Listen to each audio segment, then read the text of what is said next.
afternoon and welcome to Max Reviews. Today I've got something special for you, the 2010 R1200-RT.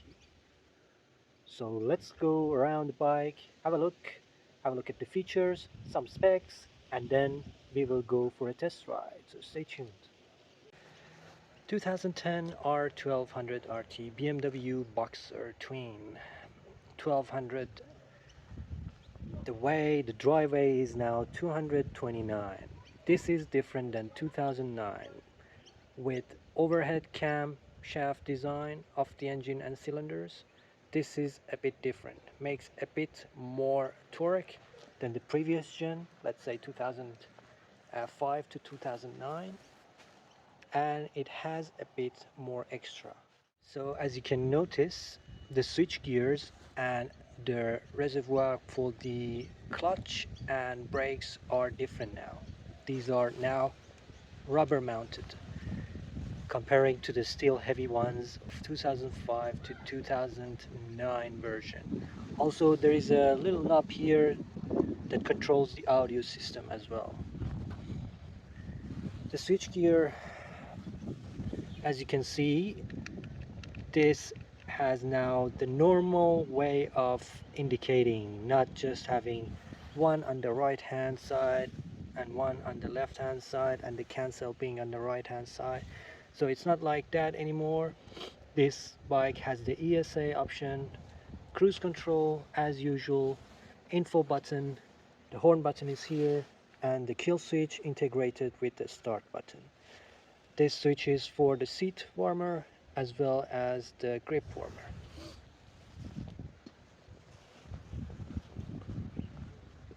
So one of the difference of this year with the previous year is the introduction of a flap inside the exhaust system.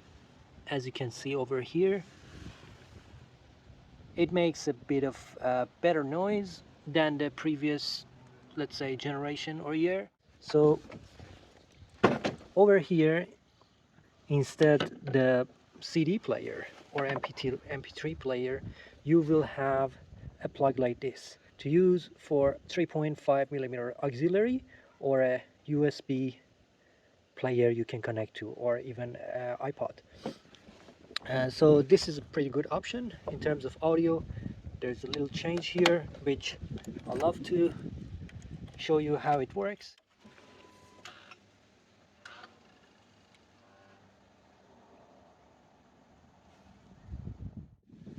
So there are a few options here. It shows you the tire pressure over here, front and rear, shows you the outside temperature and range in kilometers here, and average speed, also average fuel consumption 5.5 over here, and oil if it's full or needs to top up. And that's it for the options over here. You will get a gear indicator, a clock, fuel gauge, as well as oil temperature gauge. All right, let's start up the bike.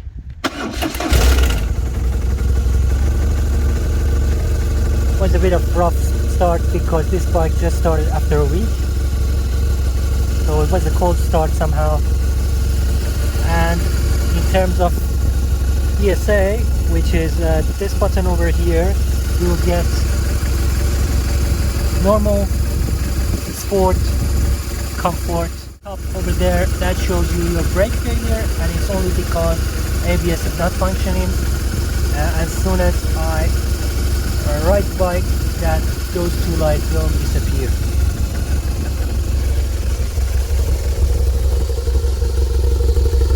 So this is the way the bike sounds on idle. Obviously it's cold.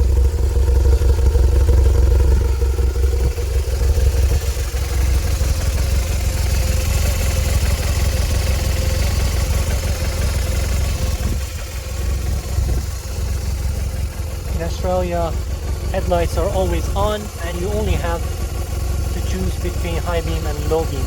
So there is no kill switch for the headlights. But from the way the headlight looks, I would say those two headlights are enough to make the nighttime as bright as daylight. So you will get adjustable windscreen,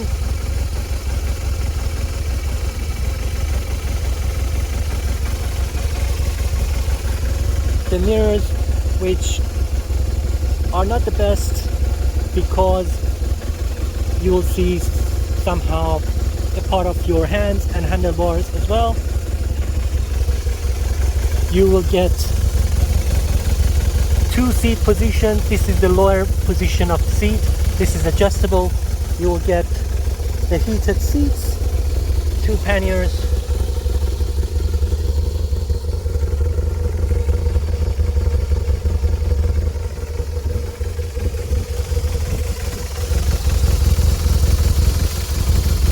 Beautiful shaft drive.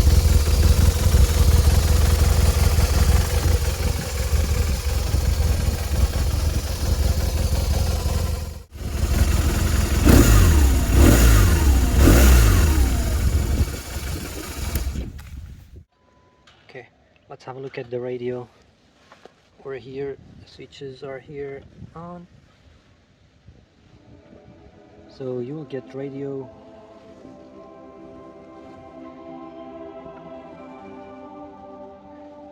and then with this knob, it's the volume up, volume down, and then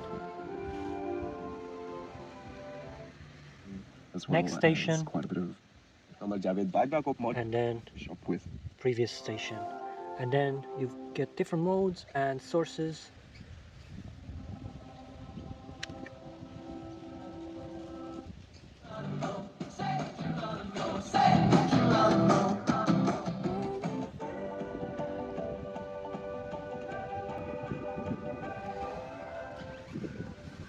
So the good thing about this bike is this is Australian version, and as soon as you turn on the ignition, you don't get the headlights on. So the headlights will be on with the engine, and that's a good thing to prevent the battery from being drained if you leave the ignition for a few minutes. This bike has 110 horses and 115 Newton meter, but the torque, as BMW says, is kind of distributed around the RPMs and rev range in a better way comparing to the previous year, which was 2009. So I have the only option that I have here added is a X-Grip for my mobile phone, and the bike is very stock. Side note, I love this bike because if you follow my videos, you will see that my previous bike was a K1200-RT, and it was a 2002 year, and that bike was a perfect bike except one big problem, or maybe two, and the main problem was the top heaviness.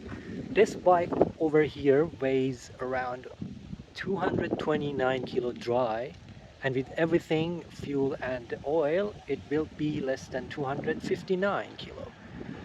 But K1200-RT dry weight was 359 kilo. So I had a lot of problem with K bike in terms of low speed maneuver and parking. 2002 year didn't have the hydraulic center jack. It had the reverse gear, which I adored it. It was very good, otherwise I couldn't move it backward. This RT doesn't have the reverse gear, but I do not have any problem with it backing up to my garage at all. And then, guys, let's go for a test ride. It's a beautiful day in Brisbane, Australia. It's cloudy, perfect day for filming, and hopefully you've got my voice as well without much of wind noise. 2010 R1200-RT. The bike that I have been checking for a long time.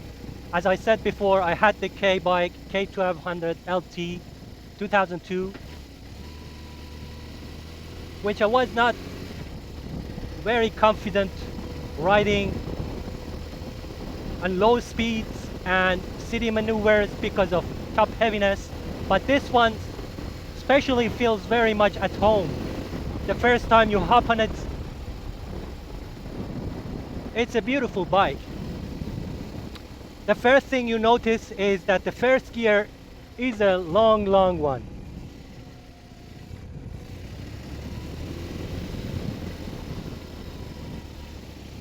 Still first gear. The bike is not warmed up yet, so I'm babying it at the moment.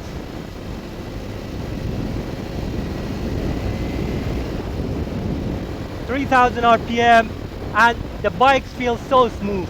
The vibration goes away,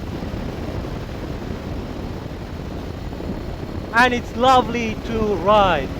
Even this rough surface is nothing for this bike. It just, the suspension absorbs every potholes and imperfections on the road. Third gear and doing 60 kilometers an hour.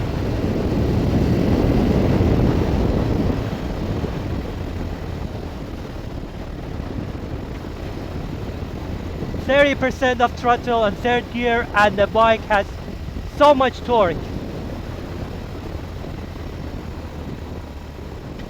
The handling and the way on this bike just screams.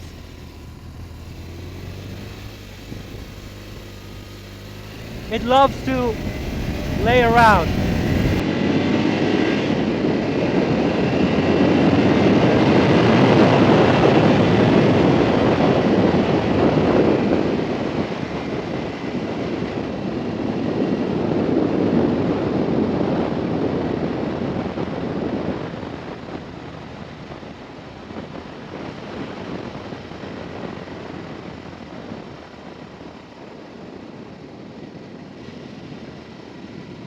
This bike feels a bit clunky at low speeds, let's say low engine speed, below 2500 RPM. It's a bit clunky. I don't know if it's the differential extra bubbliness. It had 95,000 kilometers on the clock.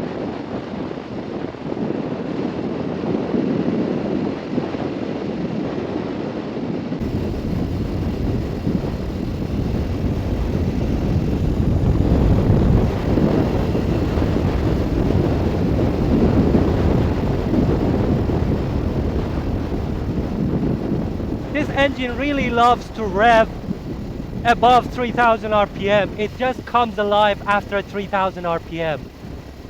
The front brakes really feels confident, and you don't even need the rear brake for anything at all.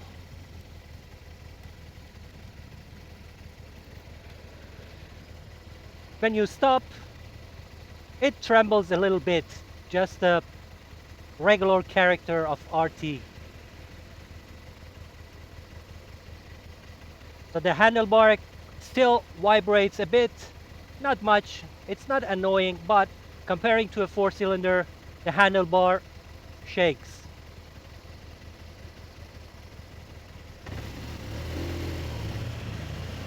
The transmission is very good. You get a little clunk when you shift into first gear from neutral.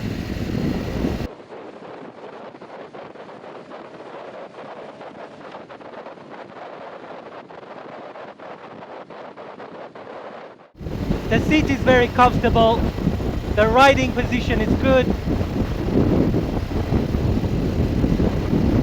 And of course you can adjust the windscreen to avoid the wind noise. For the transmission, it's really easy to find the neutral. Not like many other bikes, finding neutral is easy. The clutch is not heavy, it's very normal. As I said, you've got different options to choose for the suspension settings. One person, two persons with the cargo or load.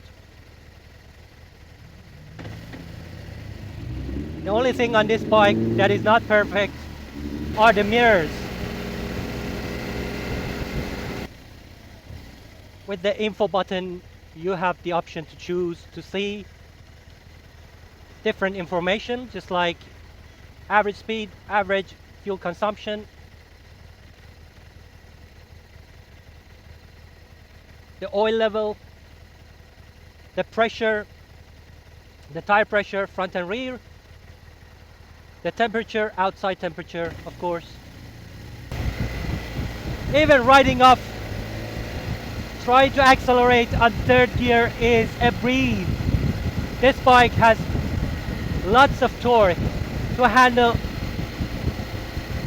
the acceleration from any speed, from any gear.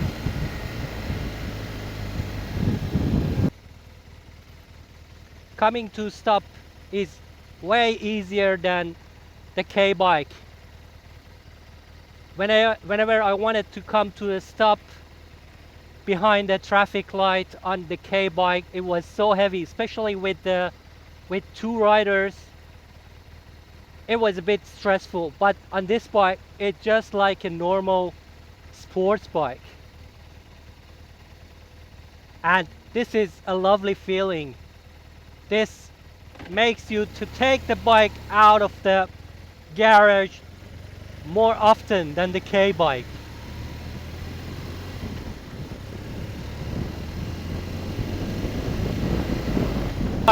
The only thing I need is a cup holder.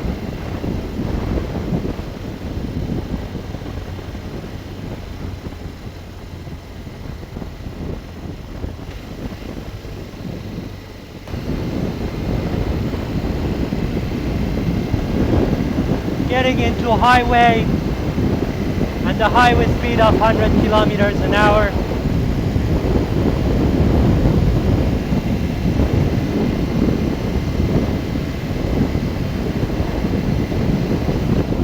Finally, fourth gear on 3,500 RPM, and fifth gear doing 80 kilometers an hour on 3,000 RPM. And if I choose sixth gear, it doesn't feel very good. 6-speed, doing 90 kilometers on 3,000 RPM.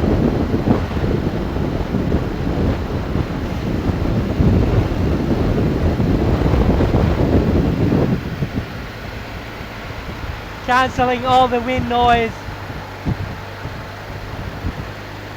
with the adjustable windshield.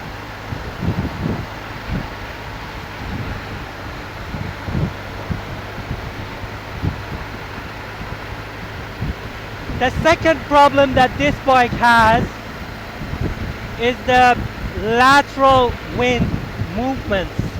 So whenever on the highway you get the lateral winds, it doesn't feel very good above 100 kilometers an hour. The bike becomes just a little bit unstable. And it's not as bad as the K bike, but it is something to mention.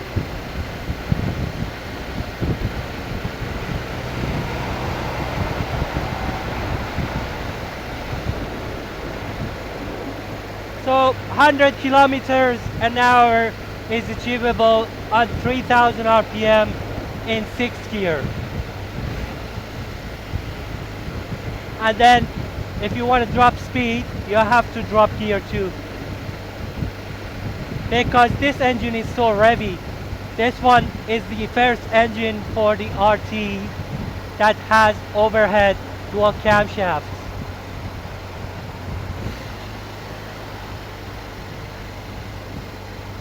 The character is still the same.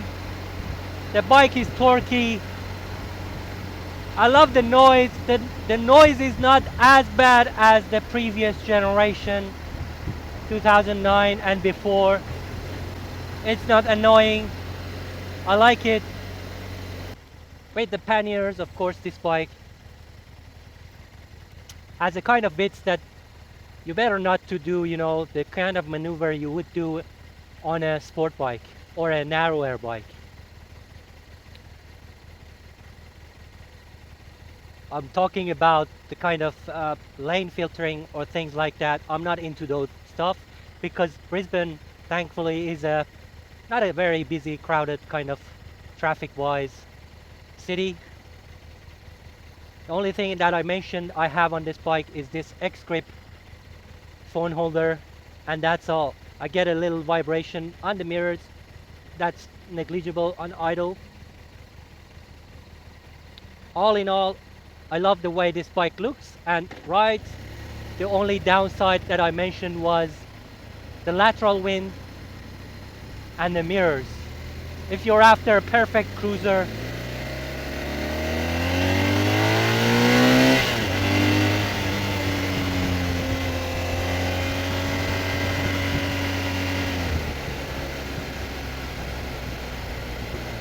accelerating with this big bike is like a breeze. It's so easy.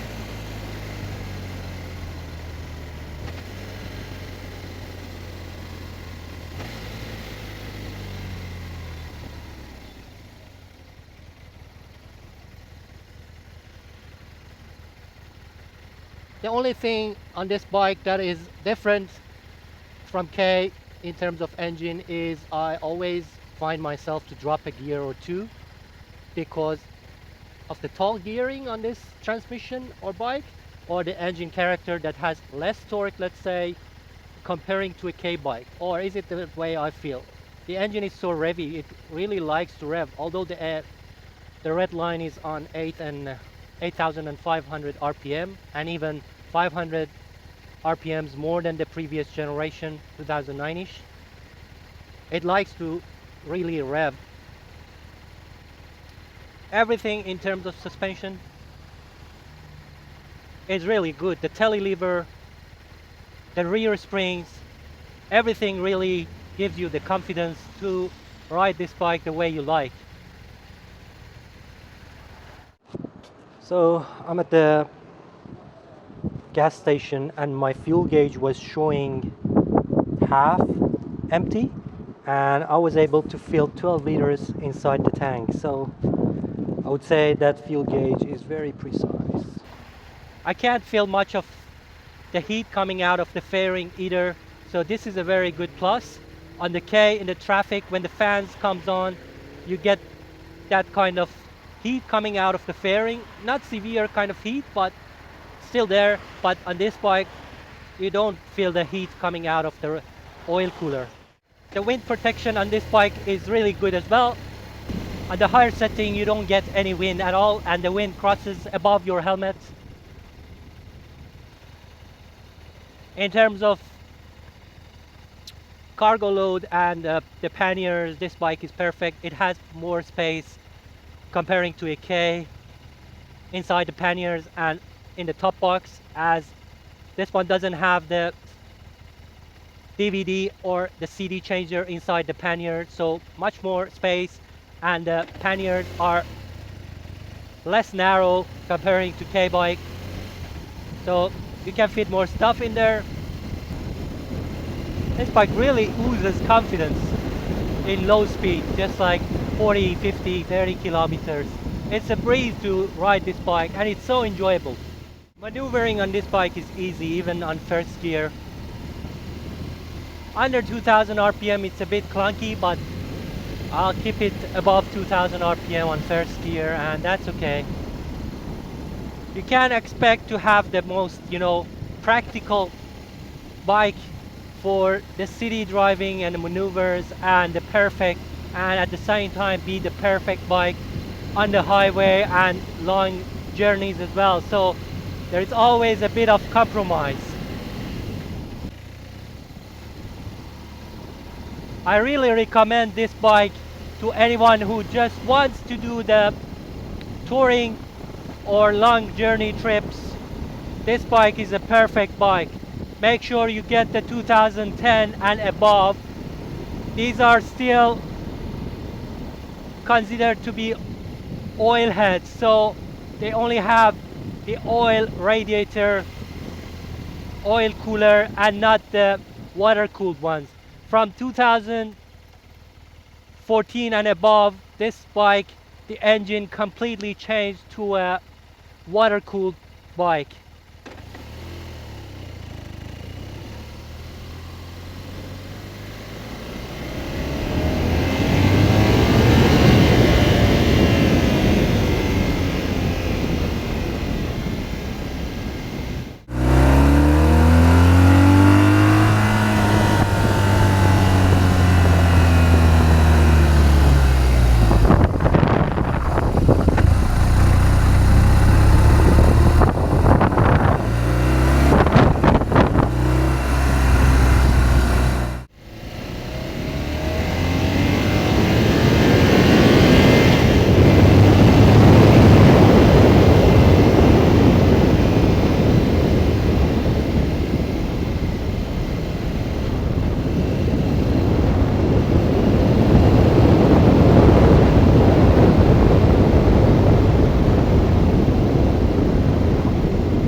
If you are into touring, there are a few bikes to choose from. There's the Honda 1200 VFR. There is the R1200. There is the K1600.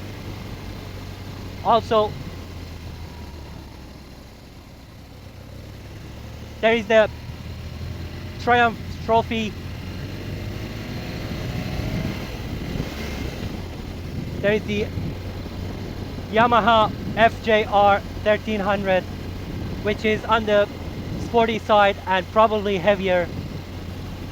Alright guys, thank you so much for watching this video. It was a long video. I couldn't make it any shorter.